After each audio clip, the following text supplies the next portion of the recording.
Bea, what is the one thing you wish you had known before starting your career? And what advice would you like to give, or would you give to your younger self or someone at the beginning of their journey? Yeah, thanks. Thanks a lot, Stephanie. I think what I'm going to share is it's probably universally true, no matter what time in your career or what stage in your career you're in. Um, you will always meet twice, in a good way or a bad way in the UN. And when you move ahead, for sure you will meet again in the UN or say international organizations in general. They're big, but it's also a family, so paths will cross inevitably. And people will always remember how you made them feel.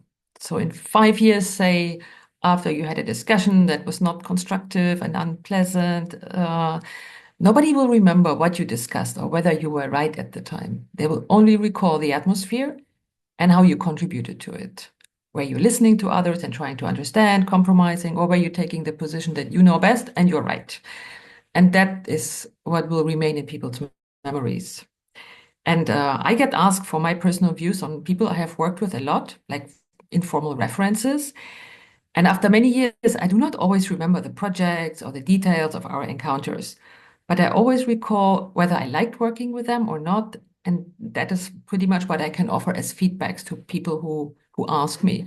So in hindsight, there were occasions where, from today's perspective, I wish I had acted less righteously, convinced that I was right and making sure everybody knows it. Especially when I was younger, I really felt that I had to position myself, and that was not always very smart. So what would I tell my younger self? Really ask, is this issue really so important that it's worth getting into an argument? Mm. And what is important is it doesn't mean that you have to be sweet and nice and agree to everything.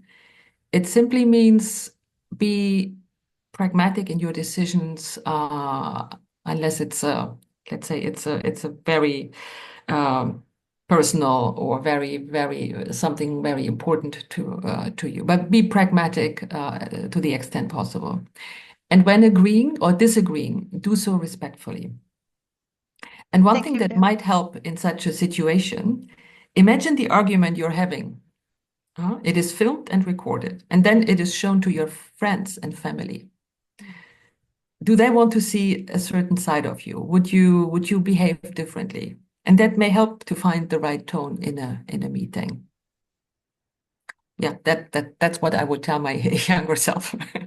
Thank you, Bea. That's a great advice, and thank you again, for joining all these very personal insights and also your lessons learned. That is great advice for not only for people who just starting their career, but also for mid-career professionals. And it's really a pleasure to hearing all these insights and having you here today.